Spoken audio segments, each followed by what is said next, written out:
अपना ये lecture number कौन सा है? 8।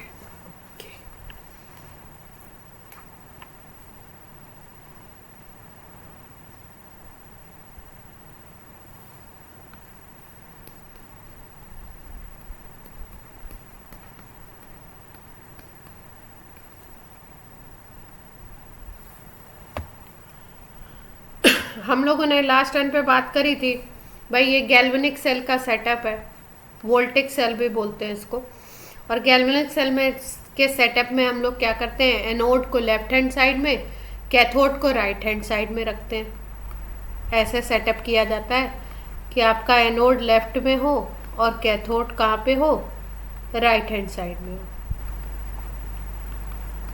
एनोड पे मैंने बताया था आपको ऑक्सीडेशन होता है, ऑक्सीडेशन का प्रोसेस होगा।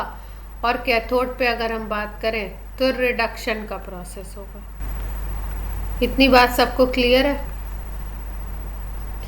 अब ऑक्सीडेशन का प्रोसेस होगा तो इलेक्ट्रॉन इधर से, भाई ये जिंक वाली रॉड है, ये एनोडिक कंपार्टमेंट है, एनोड की बात हो रही है, तो यहाँ से इलेक्ट्रॉन बाहर निकलेंगे और इलेक्ट्रॉन बाहर निकलेंगे तो इधर से जाते हुए आपके इस रॉड पे जाएंगे।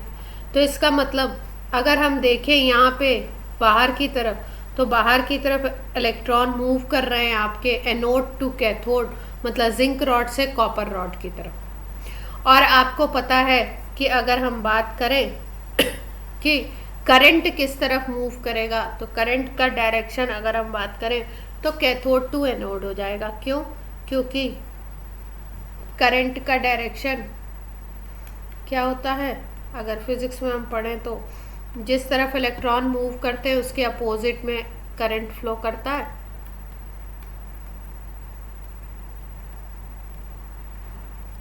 तो इलेक्ट्रॉन मूव कर रहे हैं हमारे इधर से left to right, left to right electron move कर रहे हैं, तो आपका करंट किस तरफ मूव करेगा, आपका राइट टू लेफ्ट। इसका मतलब कैथोड टू एनोड। ये बीच में हमने सॉल्ट ब्रिज लगा रखा है, सॉल्ट ब्रिज KCl है इसमें, तो एक तरफ K+ होगा और एक तरफ Cl- होगा। यहाँ पे क्योंकि इस रॉड से जिंक +2 निकल रहे हैं और जिंक +2 यहाँ पे इकट्ठा हो रहे हैं इस तरफ, तो Cl- यहाँ से आएगा और Cl- इसको न्यूट्रलाइज करेगा। और सॉल्ट ब्रिज में अगर इधर वाले पार्ट को देखें, इधर मान लीजिए आपका कॉपर सल्फेट हमने लिया था, तो सल्फेट यहाँ पे एक्सेस में हो जाएंगे और सल्फेट माइनस चार्ज वाले हैं, इसलिए इसके लिए यहाँ से पोटेशियम आएगा। इतनी बात क्लियर है सबको?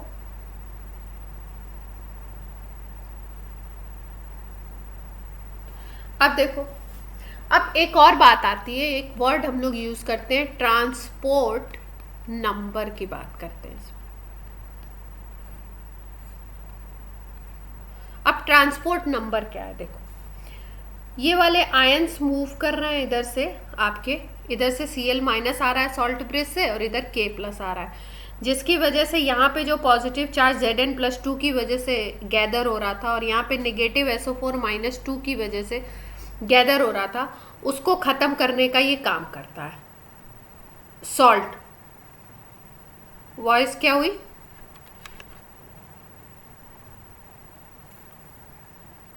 वॉइस में क्या हुआ बेटा?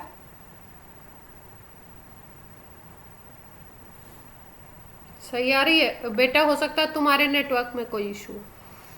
देखो यहाँ पे ये वाली रॉड है, अगर इसको हम एक ही कंपार्टमेंट पे रख दें, सपोज हम इसको एक ही कंपार्टमेंट में रखें, तो होगा क्या, ये जिंक वाली रॉड जो ये ZnSO4 में और ये आपकी कॉपर सल्फेट में, ये जिंक वाली रॉड है और ये आपकी कॉपर की रॉड है।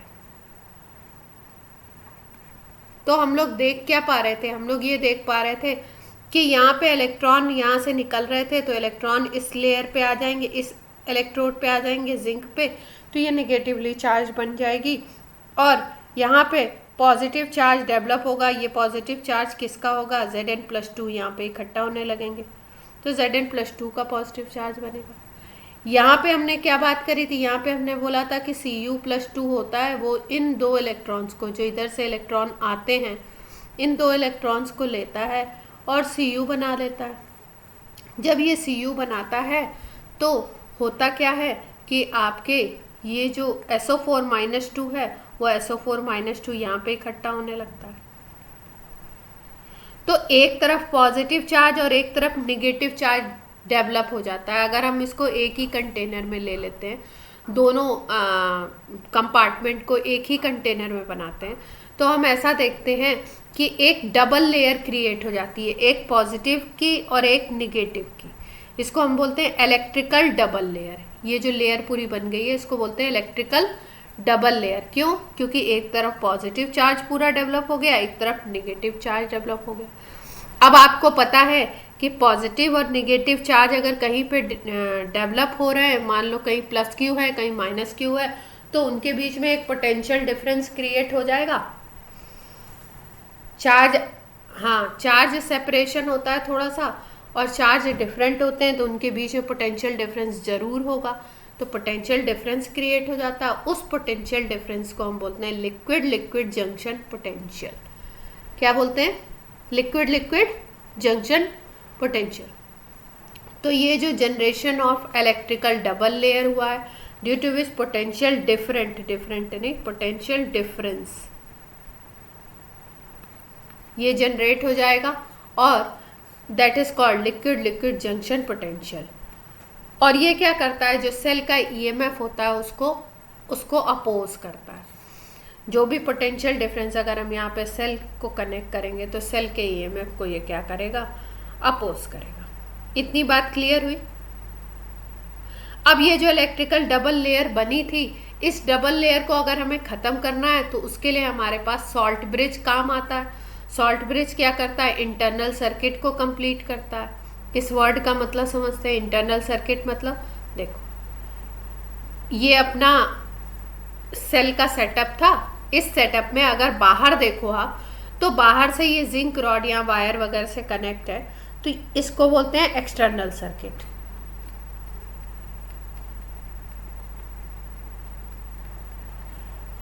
CKT सर्किट, ठीक है। और यहाँ पे अगर देखो तो ये बीकर और ये बीकर, ये आउटर इधर से कनेक्टेड है लेकिन इनर किधर से कनेक्टेड है। अगर इसके सॉल्यूशन की बात करो तो ये सॉल्यूशन ये एक दूसरे को कनेक्ट करने का काम कर रहे हैं। Cl- पोटेशियम, भाई इधर से कुछ इधर जा रहा है, इधर से कुछ इधर आ रहा है, तो ये दोनों बीकर इंटरनली भी कनेक्ट हैं, तो इसको बोलते हैं इंटरनल सर्किट। इधर तो ये जो सॉल्ट ब्रिज है, इसमें जो ये KCl हमने फिल किया या कोई और सॉल्ट फिल करते हैं, तो इसमें क्या करता है, ये इंटरनल सर्किट को कंप्लीट करवाता है, मतलब, और न्यूट्रलिटी को भी मेंटेन करता है। नहीं तो यहाँ पे पॉजिटिव खूब सारे इकट्ठा हो जाएंगे और यहाँ पे नेगेटिव, जैसा डबल लेयर क्रिएट हुई थी इस तरीके का क्रिएशन हो जाएगा। तो इसको ख़त्म कौन करता है, इसको ख़त्म करता है सॉल्ट ब्रिज। यहाँ पे हम सॉल्ट ब्रिज जब लगा देते हैं तो इधर से ये पॉजिटिव चार्ज को ख़त्म करने के लिए सॉल्ट ब्रिज से नेगेटिव चार्ज, और यहाँ नेगेटिव को ख़त्म करने के लिए पॉजिटिव चार्ज आता है। क्लियर है बात? डबल लेयर क्या है और आपका लिक्विड लिक्विड जंक्शन पोटेंशियल क्या है। सॉल्ट ब्रिज के दो काम है, इंटरनल सर्किट को कंप्लीट करना, इलेक्ट्रिकल न्यूट्रलिटी को मेंटेन करना, मतलब पॉजिटिव को निगेटिव खत्म करेगा, निगेटिव को पॉजिटिव खत्म करेगा। दूसरा, सॉल्ट ब्रिज का तीसरा काम है लिक्विड लिक्विड जंक्शन पोटेंशियल को कम करने की कोशिश करता है। भाई जितना ये चार्ज को न्यूट्रलाइज कर देगा, भाई मान लो यहाँ पे सपोज यहाँ पे Zn+2 था एक, अब यहाँ पे मान लो 10 Zn+2 है सपोज, या 4 Zn+2 है। अब इधर से सॉल्ट ब्रिज से एक Cl- आया, फिर Cl- आया, फिर Cl- आया, फिर Cl- आया, 8 Cl- आ गए अगर ऐसे, और यहाँ पे 4 Zn+2 थे, तो आपको पता है ये दोनों कंबाइंड होके ZnCl2 बनाएंगे। तो अगर एक ZnCl2 बनना है, ये ZnCl2 तो न्यूट्रल हो जाएगा। ये जब तक आयंस थे तब तक क्या थे, इनमें चार्ज था। अब न्यूट्रलिटी करनी है तो ये Zn+2 को Cl- उधर से आएगा और न्यूट्रलाइज करेगा। एक Zn+2 के साथ 2 Cl लग रहे हैं, अगर यहाँ पे 4 Zn+2 है तो 8 Cl- होने चाहिए, ये आके इसको न्यूट्रलाइज कर देगा। ठीक है, इसी तरीके से राइट वाले कंपार्टमेंट में भी होगा। तो तो जो जंक्शन पोटेंशियल है, पोटेंशियल क्यों क्रिएट हो रहा है? पोटेंशियल क्रिएट हो रहा है चार्ज के डिफरेंस की वजह से। तो चार्ज का डिफरेंस जैसे जैसे आयंस उससे आते जाएंगे कम होता जाएगा, वैसे वैसे liquid junction potential, liquid junction potential कम होता जाएगा। तो सॉल्ट ब्रिज मिनिमाइज करने का काम करता है। अब हम लोग आ जाते हैं अपनी फिर से उसी बात पे, ट्रांसपोर्ट नंबर। देखो ट्रांसपोर्ट नंबर का क्या मतलब है? ट्रांसपोर्ट आप समझते हैं एक चीज को एक जगह से दूसरी जगह पे ले जाना। अब यहाँ पे एक वर्ड यूज कर दिया गया ट्रांसपोर्ट नंबर। ट्रांसपोर्ट नंबर का मतलब क्या है? स्पीड की बात हो रही है बेसिकली, ठीक है। इसको एक दूसरे एग्जाम्पल से समझते हैं।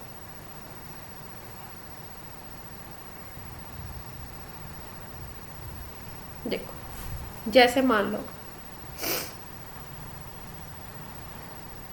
ये कोई स्पेस है, ये मान लो कोई भी कॉन्फ्रेंस हॉल है ना, वहाँ पे कॉन्फ्रेंस चल रही है, ठीक है।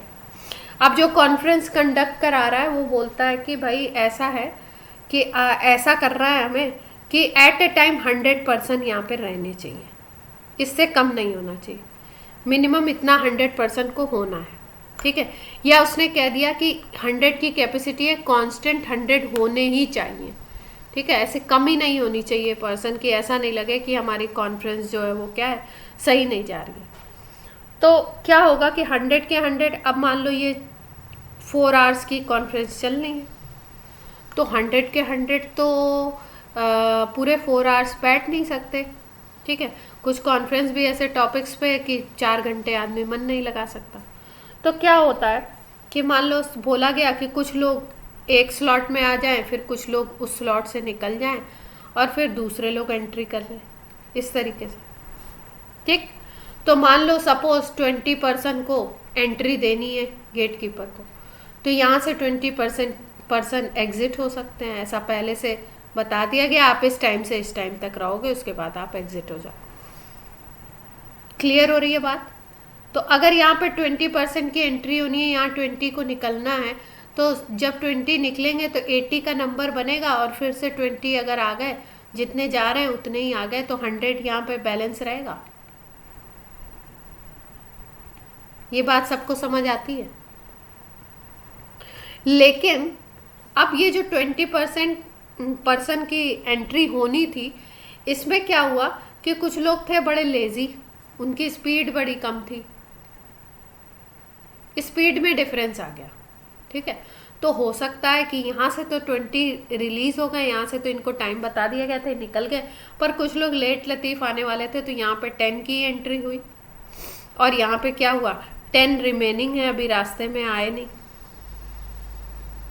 तो यहाँ से तो 80 बन गया नंबर, लेकिन अब की बार क्या हुआ 10 की एंट्री हुई तो 90 आए किसी टाइम पे। ऐसा देखा गया कि जो टाइम दिया गया था उस पर 90 आए और 10 बाद में आने की कोशिश कर रहे हैं, बाद में बोला गया अब तो गेट बंद हो गया। तो यहाँ पे गड़बड़ हो जाएगा ना अगर एक सेट रूल किया गया कि भाई 100 होने चाहिए। ये बात सबको समझ आई? अब हम लोग बात करते हैं अपने टॉपिक पे, केमिस्ट्री पे आ जाते हैं। स्पीड की क्यों बात हो रही है? जो भी सॉल्ट ब्रिज में हम लोग सॉल्ट फिल करते हैं उसको हम लोग देखते हैं, मतलब जो सेल को क्रिएट करता है पर्सन, जो सेल को बनाता है, वो देखता है electrolyte to be used in salt bridge should have speed of its cation is equal to speed of its anion. मतलब कैटायन की स्पीड और एनायन की स्पीड सेम होनी चाहिए। और स्पीड को एक और टर्म से हम लोग डिनोट करते हैं, स्पीड अगर बात कर रहे हैं हम लोग तो स्पीड को एक और टर्म से डिनोट करते हैं, केमिस्ट्री में मोबिलिटी बोलते हैं, ठीक है। Mobility of cation and mobility of anion equal होना चाहिए। अब मोबिलिटी से भी एक और दूसरा टर्म है, उसको बोलते हैं transport number of cation is equal to transport number of anion होना चाहिए, ठीक है। तो ट्रांसपोर्ट नंबर बेसिकली है क्या, कितने आयंस जाते हैं पर सेकेंड, ये बात होती है।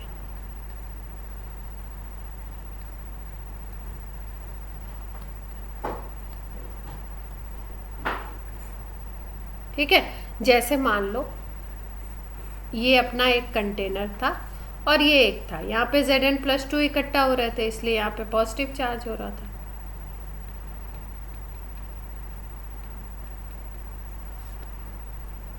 ठीक है, यहाँ पे SO4-2 इकट्ठा हो रहा था, इसलिए यहाँ पे आपका क्या हो रहा था, नेगेटिव चार्ज डेवलप हो रहा था एक बीकर में। अब यहाँ पे सॉल्ट ब्रिज से इधर की तरफ Cl- को आना है सपोज, और इधर की तरफ किसको आना है, K+ को आना है। ठीक, अब यहाँ पे क्या हो रहा है, यहाँ पे Zn+2 है। अब Cl- की स्पीड इस तरीके की K+ के अकॉर्डिंग होनी चाहिए, इस तरीके से होनी चाहिए कि आपका Zn+2, मान लो Cl- 1 सेकेंड में यहाँ पे 10 Cl- नीचे की तरफ आते हैं, तो उसी 1 सेकेंड में 10 10 आपके K+ राइट में जाने चाहिए। मतलब जो Cl- की मोबिलिटी है या ट्रांसपोर्ट नंबर है वो सेम होना चाहिए, किसके, मोबिलिटी या ट्रांसपोर्ट नंबर के, K+ के। जिस स्पीड से, जिस रेट से इधर Cl- जा रहा है, उसी रेट से इधर K+ को जाना चाहिए। क्लियर हुई बात? नहीं तो क्या होगा, इम्बैलेंस बन जाएगा, जो हम न्यूट्रलिटी बनाने की कोशिश कर रहे हैं वो नहीं बन पाएगी। बात समझ आती है? तो ये होता है ट्रांसपोर्ट नंबर। तो जो इसमें हम सॉल्ट फिल करते हैं ना, उसमें देखते हैं कि उसमें किस हिसाब से उनके ट्रांसपोर्ट नंबर है, Cl- और K+ का ट्रांसपोर्ट नंबर इक्वल है या नहीं है। अगर नहीं इक्वल है तो उसको हम लोग सॉल्ट ब्रिज में यूज़ नहीं करेंगे, ऐसे को यूज़ करते हैं जिसमें कैटायन एनायन का ट्रांसपोर्ट नंबर इक्वल। क्लियर? नहीं तो क्या होगा, इलेक्ट्रिकल इम्बैलेंस क्रिएट हो जाएगा, जो हम न्यूट्रलिटी बनाने की कोशिश कर रहे हैं वो नहीं बन पाएगा।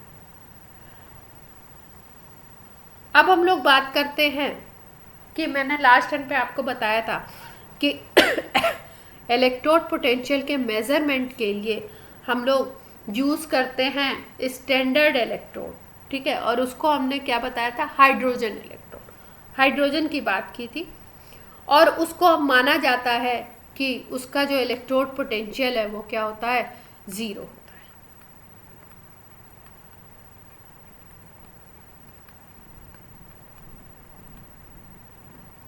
इसको एज्यूम किया जाता है कि ये क्या है, 0।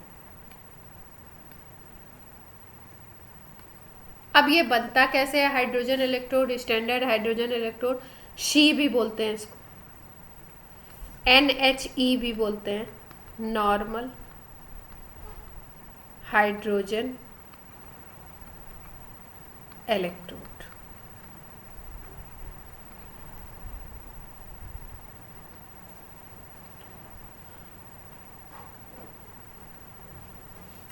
आयुष, क्या बात है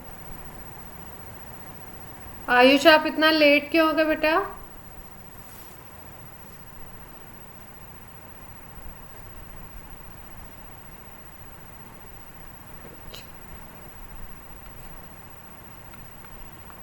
ठीक है, तो क्या बात कर रहे हैं हम लोग, स्टैंडर्ड हाइड्रोजन इलेक्ट्रोड की शी की बात कर रहे हैं, NHE भी बोलते हैं इसको। अब इसको बनाते कैसे हैं, देखो इसमें क्या करते हैं, आपकी एक ग्लास की ट्यूब लेंगे इस तरीके से, इसमें एक प्लैटिनम का वायर लेंगे, प्लैटिनम ब्लैक लगाते हैं इसके ऊपर, प्लैटिनम की, NHE भी बोल सकते हैं, SHE भी बोल सकते हैं, शी भी बोलते हैं और NH क्या, SHE की ये स्टैंडर्ड हाइड्रोजन इलेक्ट्रोड। ठीक है, तो इसमें क्या करेंगे, सेटअप कैसे करेंगे, एक ग्लास रॉड ली गई, इसमें प्लैटिनम वायर और यहाँ पे प्लैटिनम ब्लैक इलेक्ट्रोड यूज़ किया जाता है। इसमें क्या करते, क्या है हम लोग सॉल्यूशन फिल करते हैं, कोई भी एसिड का सॉल्यूशन फिल कर दो जो H+ देता है, और उसकी कंसंट्रेशन हमको रखनी होती है 1 मोलर, इसका मतलब 1 मोल पर लीटर, इतनी आपको कंसंट्रेशन रखनी है इसमें जो सॉल्यूशन आप फिल करोगे। यहाँ से हाइड्रोजन गैस हम लोग इन करते हैं, इसका प्रेशर होता है 1 atm। प्रेशर हमें कितना रखना है? 1 atm hydrogen gas. Temperature normal रखेंगे। तो इस पूरे सेटअप को हम बोलते हैं शी स्टैंडर्ड हाइड्रोजन इलेक्ट्रोड। और इसको अगर हम कनेक्ट करते हैं किसी और इलेक्ट्रोड से तो इसका पोटेंशियल हम क्या लेते हैं? Electrode potential 0। अब शी की स्पेशलिटी क्या होती है कि इसको आप दोनों तरीके से यूज़ कर सकते हो, कैथोड भी बना सकते हो और एनोड भी बना सकते हो। जैसी आपकी रिक्वायरमेंट हो उसके हिसाब से आप इसको यूज़ कर सकते हो। जैसे नंबर लाइन में 0 बीच में होता है ना, यहाँ पे -1 -2 -3 ऐसे जाते हैं, और यहाँ +1 +2 +3 +4 ऐसे जाते हैं। ये पढ़ा होगा आप लोगों ने, पता होगा मतलब आपको। तो वैसे ही इसका हमने क्या मान लिया? पोटेंशियल 0 मान लिया। तो कुछ ऐसे भी हो सकते हैं इलेक्ट्रोड जिनका पोटेंशियल नेगेटिव हो, और कुछ ऐसे भी हो सकते हैं जिनका पॉजिटिव हो। तो ये 0 वाला जो है इसको इसके साथ भी कॉम्बिनेशन बना सकते हैं और इसको इसके साथ भी बना सकते हैं। अब देखो, अगर आप इस शी को बनाते हो कैथोड तो दूसरी जो मेटल लोगे उसको आप बनाओगे एनोड, और अगर इसको एनोड बना दिया आपने तो दूसरी मेटल को क्या बनाओगे? कैथोड। इतनी बात समझ आती है भाई? सेल में 2 इलेक्ट्रोड बनाने हैं, अगर आपको क्या करना है? हाइड्रोजन इलेक्ट्रोड को यूज़ करना है। अब पर्पस भी क्या है? देखो पर्पस क्या है इसका यूज़ करने का, ये बात करते हैं हम लोग। क्यों इसको यूज़ करते हैं और अगर ये यूज़ होगा तो कैसे काम करेंगे? SRP SOP of SHE is taken to be 0। SRP का मतलब है standard reduction potential, SRP short में बोलते हैं। SOP हो जाएगा आपका स्टैंडर्ड ऑक्सीडेशन पोटेंशियल। अच्छा, बात समझ आ तो रही है ना? थोड़ा धीरे इसलिए चला रही हूँ क्योंकि ये टॉपिक आपके लिए नया है बिल्कुल। तो SRP standard reduction potential form है और SOP है ऑक्सीडेशन पोटेंशियल स्टैंडर्ड। अब इसको 0 लेते हैं हम लोग किसी भी टेम्परेचर पे, लेकिन अगर आप टेम्परेचर चेंज करते हो तो एक्चुअली देखो एक्चुअल में होता क्या है, वो 0 होता नहीं है। लेकिन हम अपनी कैलकुलेशन वगैरह को इजी करने के लिए साइंटिस्ट ने इसको सारे टेम्परेचर पे 0 ले लिया। मतलब रिएक्शन में कोई भी टेम्परेचर हो, आप हाइड्रोजन अगर लगाया आपने इलेक्ट्रोड तो उसका आप क्या लोगे? Electrode potential 0। अब ये हाइड्रोजन अगर एनोड की तरह काम करता है तो एनोड का मतलब क्या है कि एनोड पे क्या होना है? ऑक्सीडेशन होना है। तो ऑक्सीडेशन का क्या मतलब होता है? लॉस ऑफ इलेक्ट्रॉन, यही तो मतलब होता है। तो एनोड की तरह अगर आप हाइड्रोजन को शी को यूज कर रहे हो तो क्या करोगे? हाइड्रोजन गैस से H+ बन जाएगा। क्यों? क्योंकि यहाँ पे ऑक्सीडेशन नंबर 0 से +1 हो जाएगी, 2 इलेक्ट्रॉन लूज कर रहा है। तो इसको हम बोलेंगे क्या? एनोड की रिएक्शन। और अगर इसको कैथोड की तरह यूज़ करवाना है तो कैथोड की तरह काम जब करता है तो ये H+ 2 इलेक्ट्रॉन को गेन करता है और H2 गैस बनाता है। यहाँ पे देख पा रहे हो आप, यहाँ पे ये H2 गैस के यहाँ पे बबल्स हैं, ये जो बबल्स दिखाए गए H2 गैस के।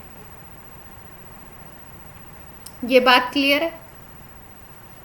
अच्छा, ये दोनों एक साथ ये रिएक्शन नहीं होंगे। ऐसा नहीं होगा कि शी को ही आप एनोड भी बना दो और शी को ही आप कैथोड बना दो। ये एक साथ दोनों बातें बताई गई हैं, एक साथ नहीं होंगी। किसी सेल में हो सकता है ये एनोड की तरह काम करे तब ये रिएक्शन लिखना है हमें, और किसी सेल में अगर ये कैथोड की तरह काम करेगा तो ये रिएक्शन लिखना है। बात समझ आई? अब आप बोलेंगे इसमें प्लैटिनम का इलेक्ट्रोड क्यों लिया है? प्लैटिनम देखो ऐसा मेटल है जो बहुत कम रिएक्ट करता है किसी के साथ, इसलिए हम लोग इसको प्लैटिनम को यूज़ करते हैं यहाँ पे। हाँ, अब यहाँ पे रिप्रेजेंटेशन ऑफ शी किया गया। रिप्रेजेंटेशन का मतलब क्या है कि बात तो आपको समझ में आ गई है, लेकिन क्वेश्चन में कभी कभी किस तरीके से आपको रिप्रेजेंट करके दिया होगा तो आप उसका मतलब क्या समझोगे, ये बताया गया। जैसे अभी मैंने बताया कि हाइड्रोजन अगर काम कर रहा है ये इलेक्ट्रोड एनोड की तरह, तो ये रिएक्शन होगा, मतलब ये 2 इलेक्ट्रॉन लूज करेगा, H+ बनाएगा, हाइड्रोजन गैस कन्वर्ट होगी H+ में। कैथोड की तरह काम करेगा तो H+ 2 इलेक्ट्रॉन गेन करेगा और H2 बनाएगा। ठीक, इसको ऐसे भी लिख सकते हैं हम लोग, ऐसे भी लिखते हैं कहीं कहीं पे, हाफ H2 कर दो, एक ही H+ बनेगा, एक ही इलेक्ट्रॉन। इसको ऐसे भी लिख सकते हैं, यहाँ पे H+ लिख दो, ये सेकेंड वाली इक्वेशन को, एक ही इलेक्ट्रॉन, बात एक ही है। ठीक है, इस ये जो नंबर हम लोग इलेक्ट्रॉन का चेंज कर रहे हैं किसी भी एक इक्वेशन में, यहाँ पे पूरे में हाफ से डिवाइड कर दिया तो ऐसे भी लिख सकते हो। तो इससे इलेक्ट्रोड पोटेंशियल पे कोई फ़र्क नहीं पड़ता, ये लिखो या ये लिखो, बात एक ही है। कहीं किसी क्वेश्चन में ऐसा भी लिखा मिल सकता है, कहीं ऐसा भी। अब आगे बात करते हैं और क्या लिखा मिल सकता है और कैसे रिप्रेजेंट हो सकता है। देखो, अगर एनोड की तरह काम कर रहा है तो आपको पता है एनोड की तरह काम करेगा, तो अभी अभी आपको बताया लॉस ऑफ इलेक्ट्रॉन होना है, मतलब H2 से बनना है H+, ये सीन होना है आपका रिएक्शन। इतनी बात दिमाग में रखिए। अब देखिए H2 कहाँ पे है, H2 गैस कहाँ पे पास करा रहे हैं हम लोग, प्लेटिनम इलेक्ट्रोड पे पास करा रहे हैं। तो यहाँ पे हम लोग लिखते हैं PT solid oblique H2, H2 का प्रेशर 1 atm है, यहाँ पे लिखा गया है। ये गैसियस फेज है इसलिए G लिखा गया है, प्लेटिनम सॉलिड होता है इसलिए S लिखा गया। फिर ऑब्लिक करके H2 कन्वर्ट हो रहा है किस में, H+ में, तो यहाँ पे हम H+ लिखते हैं। AQ लिखने का मतलब होता है वाटर में सोल्यूशन है, जो आपका सोल्यूशन बनाया गया है, जो एसिड हमने लिया है वो उसमें वाटर भी मिक्स होगा। और 1m लिखने का मतलब उसकी कंसंट्रेशन 1 मोलर ली है, 1 मोल पर लीटर ली। अब ये बात थी एनोड की। अगर आपको कैथोड की तरह इसको यूज़ करना है तो कैसे लिखा होगा, कैथोड में सीन चेंज हो जाएगा। कैथोड में भाई क्या होना है, गेन ऑफ इलेक्ट्रॉन होना है, तो गेन ऑफ इलेक्ट्रॉन कौन करेगा, प्लस वाला करेगा। तो ये H2 बनाएगा। तो अब इसका इक्वेशन अलग तरीके से लिख लो, H+ कन्वर्ट होगा किस में, H2 में कन्वर्ट होगा, तो H+ ऑब्लिक H2 लिख दो।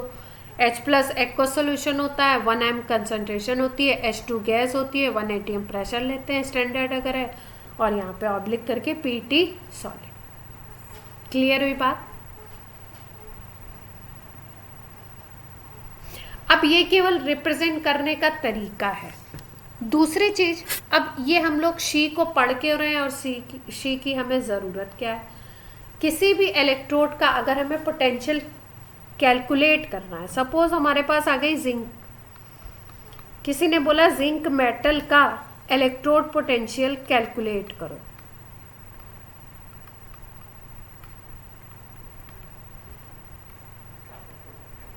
ये करना है हमको कैलकुलेशन, किसी साइंटिस्ट को, किसी स्कॉलर को बोला गया है। तो क्या करते हैं, एक इलेक्ट्रोड ऐसा लेते हैं जो शी बना देते हैं, जैसे ये शी बना हुआ है, देख रहे हो। तो इसका इलेक्ट्रोड पोटेंशियल, अगर इस केवल ये अकेले होता तो इसका इलेक्ट्रोड पोटेंशियल 0 वोल्ट लेते हैं हम लोग। और दूसरा इलेक्ट्रोड हम लोग उसको लगाते हैं जिसका हमें कैलकुलेट करना है। यहाँ पे हमने जिंक का लगा दिया। अब इसको हमने लेफ्ट में रखा है, मतलब इसको एनोड बना रहे हैं, और इसको क्या बना रहे हैं हम, कैथोड बना रहे हैं। क्लियर है बात इतनी। अब ये अगर एनोड है तो यहाँ पे रिएक्शन क्या होगा, Zn+2 बनेगा और 2 इलेक्ट्रॉन रिलीज होंगे।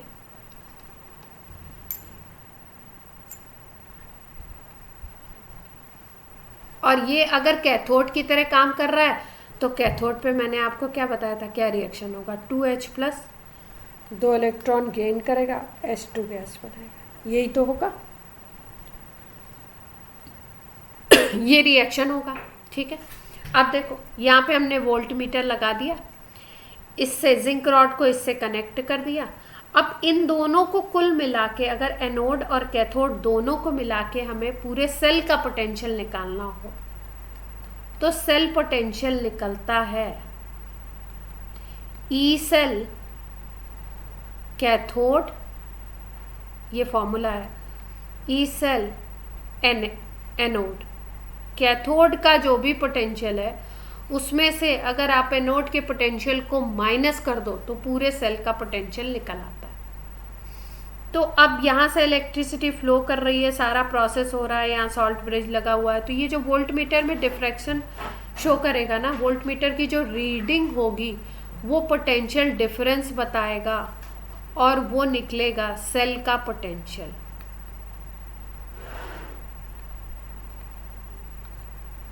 ठीक है, और यहाँ पे कैथोड का रिडक्शन पोटेंशियल लेंगे और एनोड का रिडक्शन पोटेंशियल लेंगे इस फॉर्मूला में। ई सेल निकालना है आपको, तो क्या करोगे, ई कैथोड माइनस ई एनोड ले लोगे, और दोनों पोटेंशियल क्या लेने हैं आपको, रिडक्शन लेने हैं। अब आपको क्वेश्चन में दिखाई दे रहा है, सीधे सीधे फिगर में दिख रहा है कि ये कैथोड को हाइड्रोजन बनाया गया है, इसका मतलब इसका रिडक्शन पोटेंशियल हो या ऑक्सीडेशन पोटेंशियल हो, वो क्या लेना है, हमें 0 वोल्ट लेना है।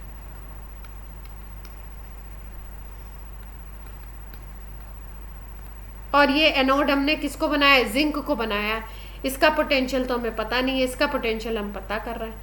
अब जब एक्सपेरिमेंट से आप देखोगे तो ये वोल्टेज आपको पता लगेगा,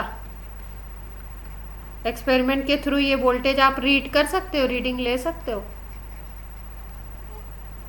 ये रीडिंग आपको दिखेगी।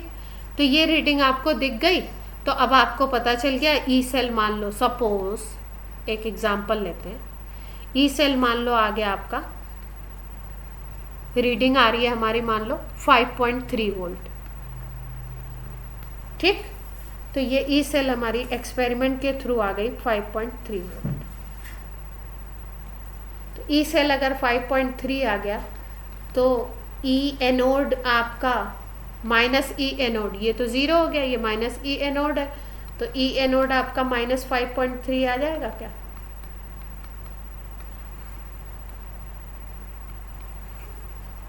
ठीक है, अब आप बोलोगे पोटेंशियल डिफरेंस तो हमने कभी माइनस में देखा नहीं, पोटेंशियल डिफरेंस तो ऐसे बोला जाता है 5 वोल्ट 2 वोल्ट 1.2 वोल्ट 1.3 वोल्ट ऐसे होता है ना, तो ये माइनस में आएगा ही नहीं। आइडियली आपका आंसर किस में आएगा, प्लस में आएगा। ये तो एक एग्जांपल मैंने आपको लेके बताया।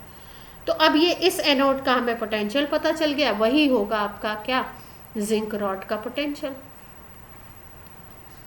अब ये कहानी करी क्यों गई, ये सेटअप बनाया क्यों गया, क्योंकि हमें एक रॉड दे दी गई किसी मेटल की और बोला गया कि इसका पोटेंशियल कैलकुलेट करो। हमें पता नहीं था ये जिंक रॉड थी, कौन सी रॉड थी, अभी तो इसमें हमने बता दिया।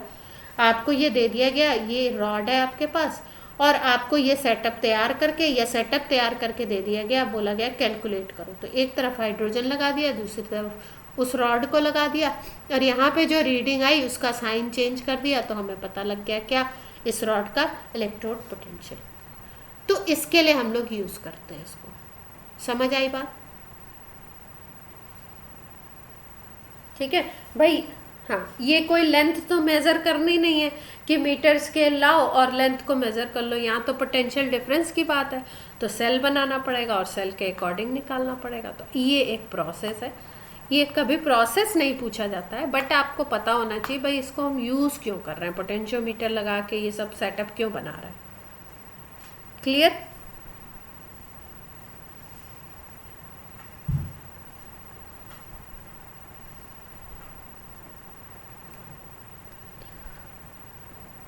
ये क्या हो रहा है?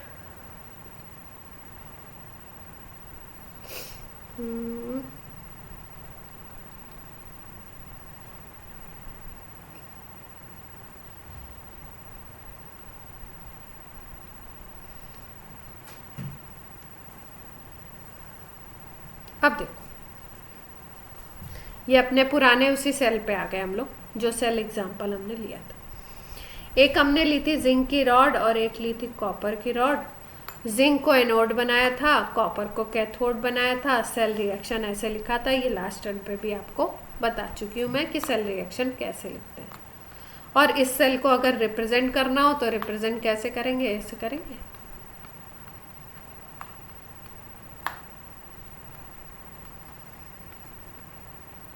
यहाँ पे जो मेटल है वहाँ सॉलिड लिख दो, और जो ये है यहाँ पे एक्यू लिख दो। एक्वस का मतलब वाटर में सोल्यूशन।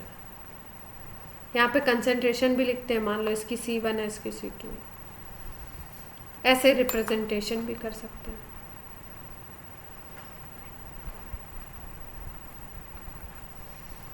अब देखो, अब अगर ऑक्सीडेशन का रिएक्शन लिखा हुआ और इसके आगे कोई पोटेंशियल मेंशन है तो उसको हम बोलते हैं ऑक्सीडेशन पोटेंशियल। अगर रिडक्शन का रिएक्शन लिखा है तो उसको रिडक्शन।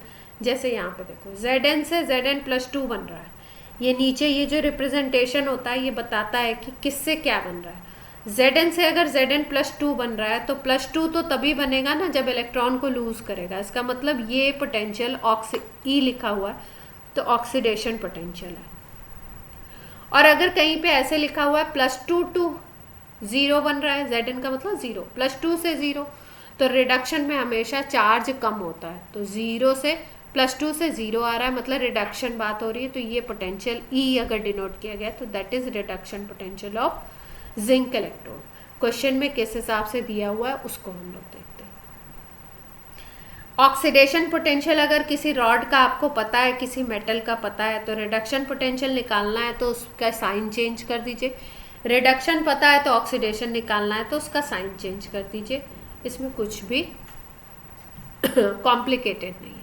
जैसे मान लो हमने बोला कि कॉपर का +2 कॉपर सॉलिड बनाता है तो ये रिडक्शन पोटेंशियल है SRP स्टैंडर्ड रिडक्शन पोटेंशियल। ये दिया हुआ है 0.45 वोल्ट ऐसे दिया हुआ है सपोज। तो अगर आपको रिडक्शन की जगह हमको ऑक्सीडेशन निकालना है, मान लो आपसे क्वेश्चन पूछ दिया कि Cu सॉलिड से Cu+2 बनेगा तो SOP ऑक्सीडेशन पोटेंशियल क्या आएगा। तो ऑक्सीडेशन पोटेंशियल में कुछ नहीं करना है, अगर SRP पता है तो सीधे क्या करना है, साइन चेंज कर दो।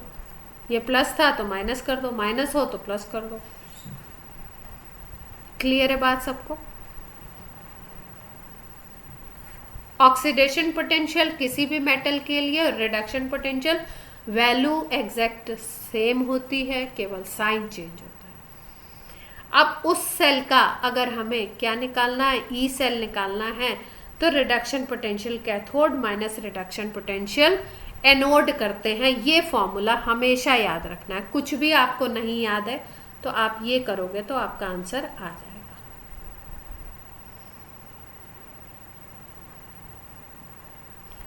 अब एक और बात कर लेते हैं हम लोग कि अगर हमें ई सेल कैलकुलेट करना है तो 3-4 फॉर्मूला है, जिसमें से ये वाला याद रखिए, ई कैथोड माइनस ई एनोड, ये करेंगे तो ई सेल आ जाएगा हमारे पास, सेल का ईएमएफ। और कैथोड माइनस एनोड में हमें क्या देखना है, रिडक्शन पोटेंशियल यूज करना है। मतलब कोई भी रॉड हो, जैसे मान लो कैथोड कॉपर है तो कॉपर का रिडक्शन पोटेंशियल इस फॉर्मूला में लगाओगे, और यहाँ पे अगर जिंक एनोड है तो जिंक का रिडक्शन पोटेंशियल लगाओगे। दोनों का रिडक्शन पोटेंशियल ही इस फॉर्मूला में यूज करना है। दूसरा, इसी को हम लोग दूसरे तरीके से भी निकाल सकते हैं, ई राइट माइनस ई लेफ्ट बोलते हैं, इससे भी हम लोग निकाल सकते हैं। इसमें भी इनको क्या करना है, रिडक्शन पोटेंशियल ही यूज करना है। क्वेश्चन में अगर कोई ऑक्सीडेशन दिया तो उसके साइन को चेंज करके रिडक्शन बना लो। उसके बाद एक क्वेश्चन आता है, एक अक्सर करके फिजिबिलिटी से क्वेश्चन आता है कि फिजिबिलिटी ऑफ रिएक्शन क्या है।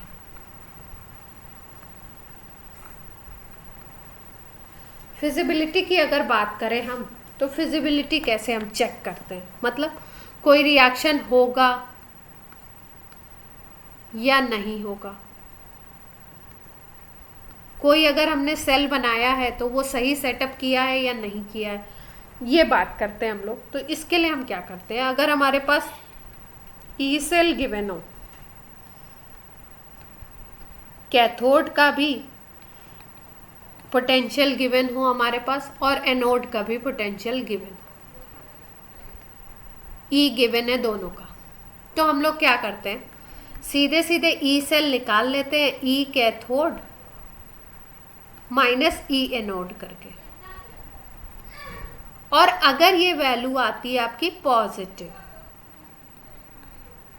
तो इसका मतलब आपने सेल सही बनाया, रिएक्शन होगा, पॉसिबल है।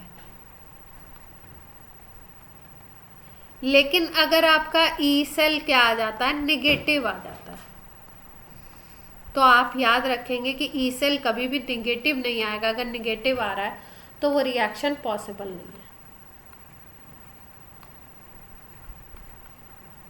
बात कुछ समझ में आई? एग्जाम्पल ले।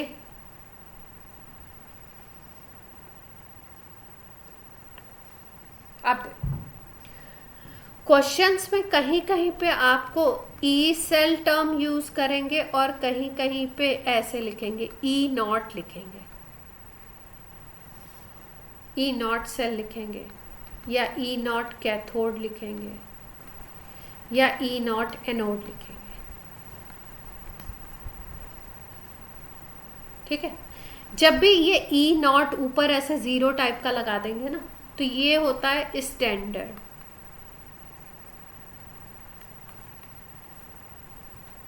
स्टैंडर्ड पोटेंशियल की बात कर रहे हैं, स्टैंडर्ड ईएमएफ की बात कर रहे हैं। ये है स्टैंडर्ड ईएमएफ ऑफ सेल।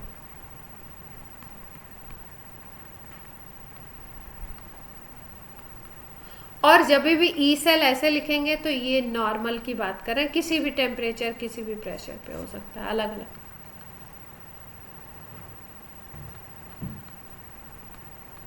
इसमें कंडीशन स्टैंडर्ड नहीं है। अब स्टैंडर्ड कंडीशन होती क्या क्या है वो बात कर लेते हैं हम लोग, और उसके बाद कुछ एक दो न्यूमेरिकल करेंगे, तभी हमें जो आपको बात बताई है वो एक दो न्यूमेरिकल करेंगे तो पता लगेगी कि बात हो क्या रही है। कुछ थोड़ी थोड़ी बात समझ आ रही है, थोड़ी सी नई चीज़ है, इसलिए थोड़ा सा आप बुक को भी रीड करिएगा, है ना, एक दो बार बुक को रीड करके देखिए, और जो बातें बताई जा रही हैं उन पे एकदम फोकस करेंगे तो आपको आ जाएगा, ऐसा बात नहीं। और भी स्टैंडर्ड इलेक्ट्रोड होते हैं, जैसे अगर आप बुक पढ़ोगे तो बुक में एक मरकरी का भी होता है, कैलोमल यूज़ करते हैं उसमें, मरकरी का क्लोराइड, तो उसको भी यूज़ किया जाता है। अब उसको भी यूज़ करने के अपने अपने रीज़न होते हैं कि किस वजह से उसको यूज़ करते हैं हम लोग। एक क्वेश्चन कराना चाह रही हूँ।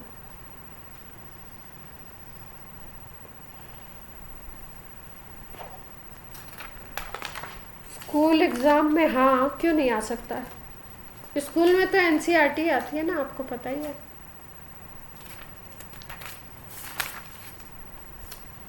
स्कूल में तो एनसीईआरटी आती है ना।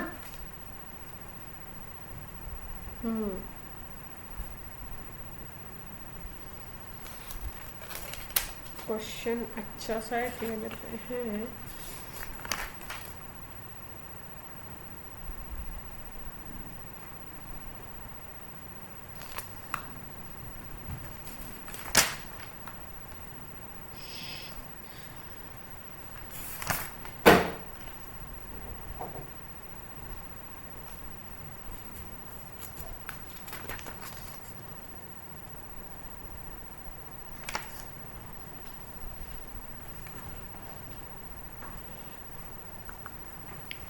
हाँ, आपको बता रही थी मैं, पहले स्टैंडर्ड की कंडीशन बता दूँ, स्टैंडर्ड कब बोलते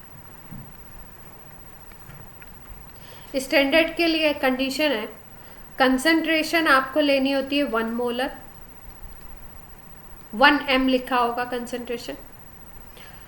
टेम्परेचर आपको लेना है 25 डिग्री सेंटीग्रेड, या इसी को अगर आप केल्विन में लिखो तो क्या लिख सकते हो, 298 केल्विन लिख सकते हो।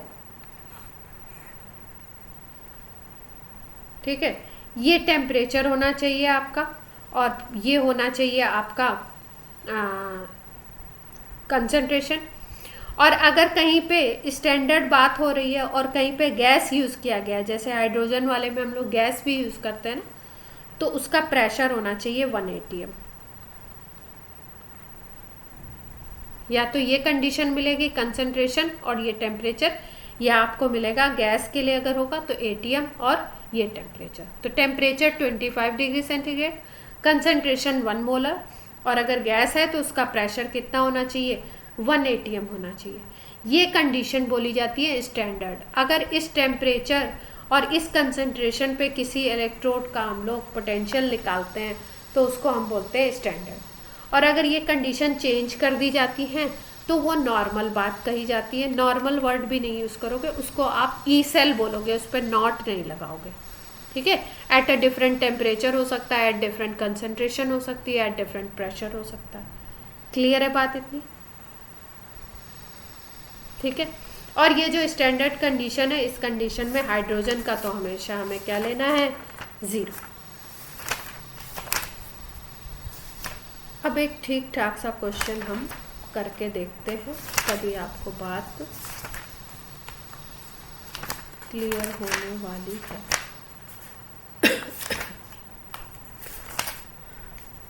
पहले इजी पीजी ले लिया जाए।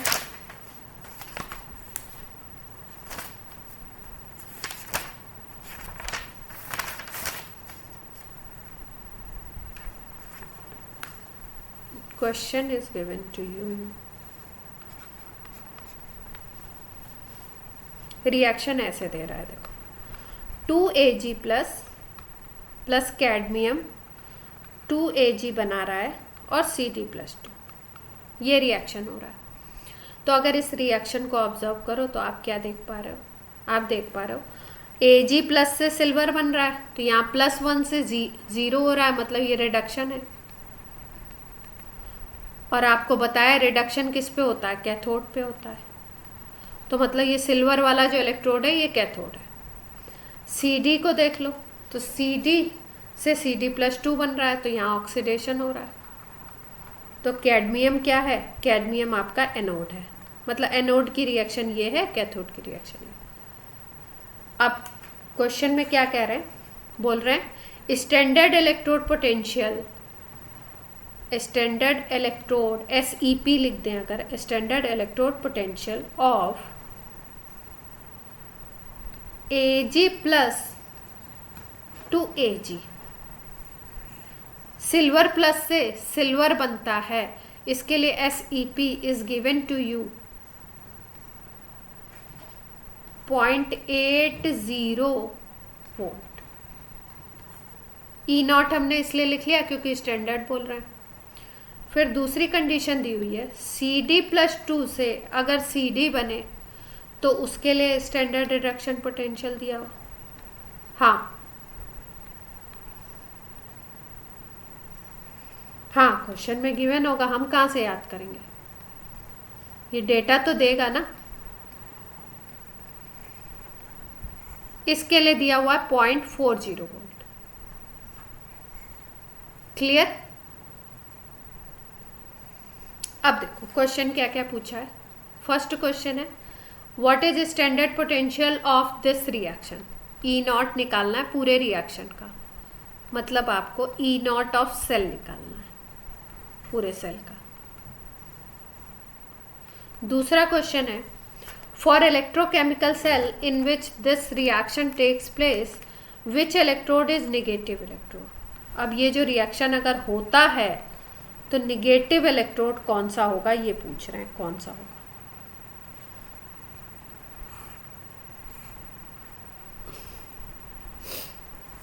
निगेटिव आपको क्या बताया था मैंने, एक फॉर्मूला बताया था,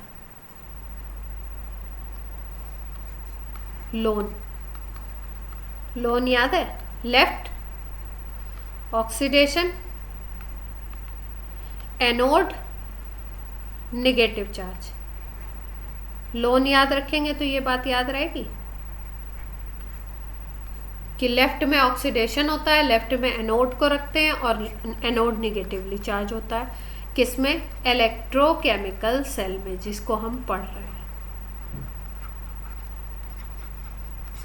क्लियर है बात? तो ये तो पता चल गया कि अगर ये रिएक्शन होता है तो निगेटिव चार्ज कौन होगा, सेकंड का आंसर हमें मिल गया, एनोड होगा।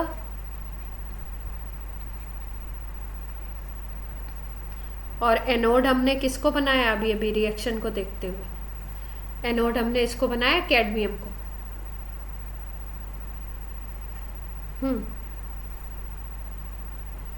अच्छा देखो मैं बता रही हूँ, क्वेश्चन में पूछा गया है कि आपका निगेटिव इलेक्ट्रोड किसको बनाओगे, तो ये रिएक्शन गिवन है अपने को।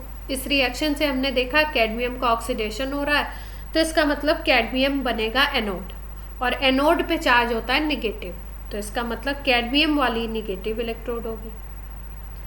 सेकेंड क्वेश्चन अपना पूछा गया कि इस सेल रिएक्शन का ई नॉट सेल बताइए।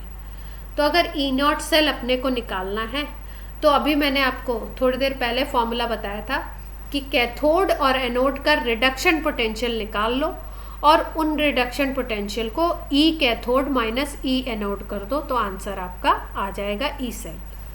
तो लगाते हैं भाई,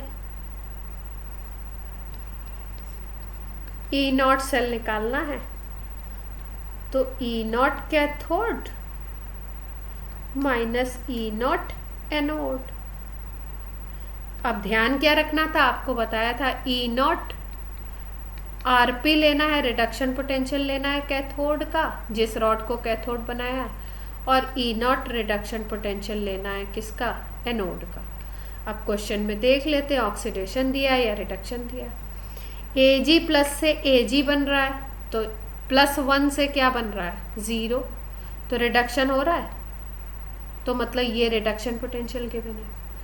Cd प्लस 2 से Cd बन रहा है, तो यहाँ पे भी क्या हो रहा है, +2 से 0 हो रहा है, तो ये भी रिडक्शन है, मतलब क्वेश्चन में ही हमें रिडक्शन पोटेंशियल गिवन है। तो ये आपका क्या है, ये आपका एनोड है, ये आपका कैथोड है। तो एनोड और कैथोड के जो पोटेंशियल दिए उनको माइनस कर दो, ये कैथोड है तो कैथोड माइनस एनोड करना है तो वैल्यू रख लेते हैं। कैथोड की दी हुई है ये प्लस में दी हुई है, और एनोड की दी हुई है ये, देख लो क्वेश्चन में एनोड कैथोड की वैल्यू ये थी, एनोड की माइनस में थी, आंसर आ जाएगा क्या,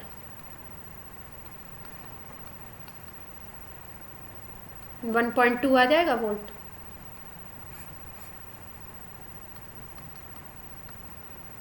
क्लियर है सबको, ये बात क्लियर है? ठीक है, 2 क्वेश्चन पूछे गए थे, ई नॉट सेल पूछा गया था, तो कैथोड का रिडक्शन पोटेंशियल माइनस एनोड का रिडक्शन पोटेंशियल दे दिया।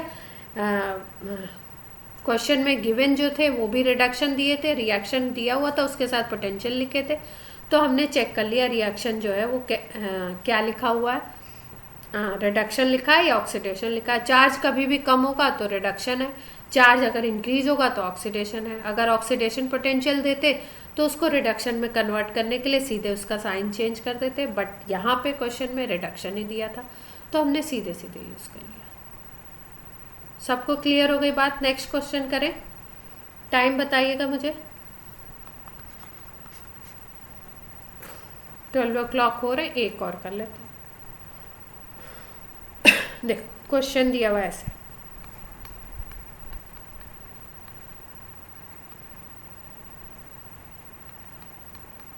यहाँ पे लिखा हुआ 1m, ऐसे सेल बनी हुई है,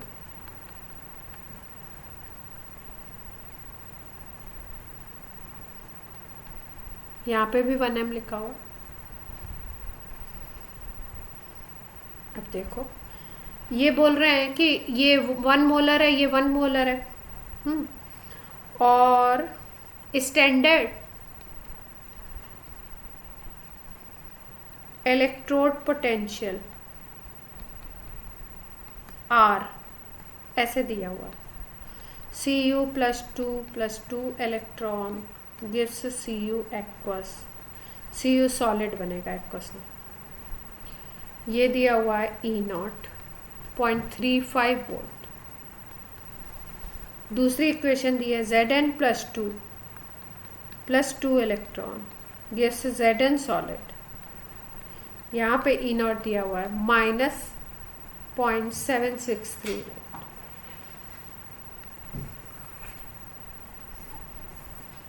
ठीक है, ये गिवन है। अब क्या क्या लिखना है? पहला आपको लिखना है write cell reaction. Cell reaction क्या होगी वो लिखना है।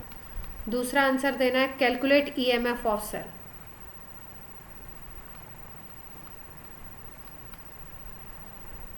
सेल का ईएमएफ निकालना है। ठीक है, तो अब सबसे पहले देखें कि भाई एनोड कौन सा है, कैथोड कौन सा है। सेल रिएक्शन देख लेते हैं। तो ये लेफ्ट में लिखा हुआ दिख रहा है आपको, तो मतलब ये क्या होगा? क्वेश्चन से ही हमें पता लग गया। ये तो हमें डेटा यूज करने के लिए चीज दी हुई है, ये इक्वेशन के लिए दिया हुआ। ये सेल रिप्रेजेंटेशन है, तो ये लेफ्ट में है तो ये एनोड होगा। यस और नो? और ये राइट में है तो ये कैथोड होगा। ठीक है भाई, अच्छी बात है। अब जिंक से बन रहा है Zn+2। पहले फर्स्ट आंसर हम लोग कर रहे हैं, सेल रिएक्शन लिख रहे हैं। जिंक से Zn+2 बन रहा है और कॉपर+2 से कॉपर बन रहा है, तो सेल रिएक्शन हम ऐसे ही तो लिखते थे। जिंक से बन रहा है Zn+2, 2 इलेक्ट्रॉन लूज हो जाएंगे, और कॉपर+2 से बन रहा है यही 2 इलेक्ट्रॉन ये गेन कर लेगा। कॉपर ये सॉलिड, ये AQ ये सॉलिड, यही तो होता है।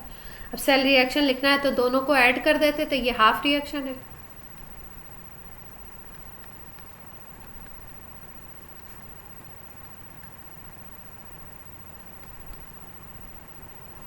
ये सॉलिड हो जाएगा, ये AQ हो जाएगा, ये AQ हो जाएगा, ये सॉलिड हो जाएगा। इलेक्ट्रॉन इलेक्ट्रॉन तो कट जाएंगे लेफ्ट राइट दोनों में। तो फर्स्ट आंसर हो गया अपना, ये अपना सेल रिएक्शन। क्लियर है बात? अब सेकेंड आंसर देखते हैं। सेकेंड आंसर में आपको ई शेल निकालना है, E0 सेल। तो E0 कैथोड ले लो, माइनस E0 एनोड ले लो, बट दोनों को रिडक्शन पोटेंशियल लेना है। तो देख लेते हैं हमारे पास गिवन क्या है। ये कैथोड है, ये एनोड है। देखो, ये एक Cu+2 2 इलेक्ट्रॉन को गेन कर रहा है, Cu बना रहा है। गेन ऑफ इलेक्ट्रॉन रिडक्शन होता है। यहाँ पे भी देखो Zn+2 2 इलेक्ट्रॉन गेन कर रहा है, रिडक्शन, यानी दोनों पोटेंशियल रिडक्शन दिए हुए। तो अपने को चेंज करने की जरूरत ही नहीं है, सीधे सीधे कैथोड के रिडक्शन पोटेंशियल में से माइनस कर दो एनोड का रिडक्शन पोटेंशियल। यहाँ पे 0.35 दिया हुआ है, यहाँ पे -0.763 दिया हुआ है।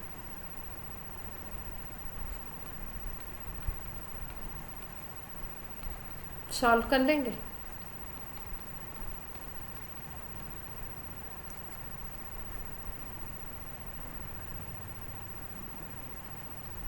इतना आ जाएगा प्लस में। सबको क्लियर है बात? अब इसमें किसी इलेक्ट्रोड का आपको ऑक्सीडेशन पोटेंशियल भी दे सकते थे, तो ऑक्सीडेशन अगर दे देते, रिएक्शन को रिवर्स करके लिख देते, तो क्या करते हम लोग? तब हम लोग चेंज कर लेते, उसको रिडक्शन बना लेते। क्या करना होता है? बस साइन तो चेंज करना होता है।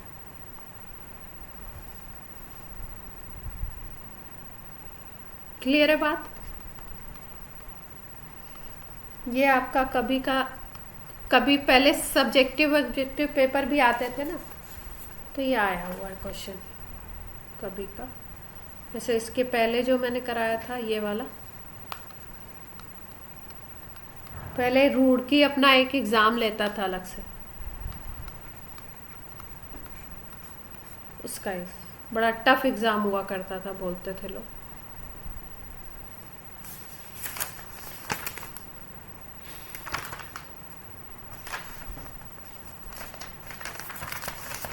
अब कुछ ऐसे ही क्वेश्चन मैं अभी पीडीएफ में आपके डाल दूंगी जो आप प्रैक्टिस करोगे, ठीक है। और एक सीरीज बतानी है और इस पे कुछ और न्यूमेरिकल, कुछ और डिफरेंट टाइप के न्यूमेरिकल्स करवाने, वो करवा देंगे तो आपका ये चैप्टर ख़त्म हो जाएगा। हाँ, उसके बाद हम लोग बॉन्डिंग स्टार्ट करेंगे। बॉन्डिंग बहुत इम्पॉर्टेंट है ना। हाँ, क्यों, आप बताओ।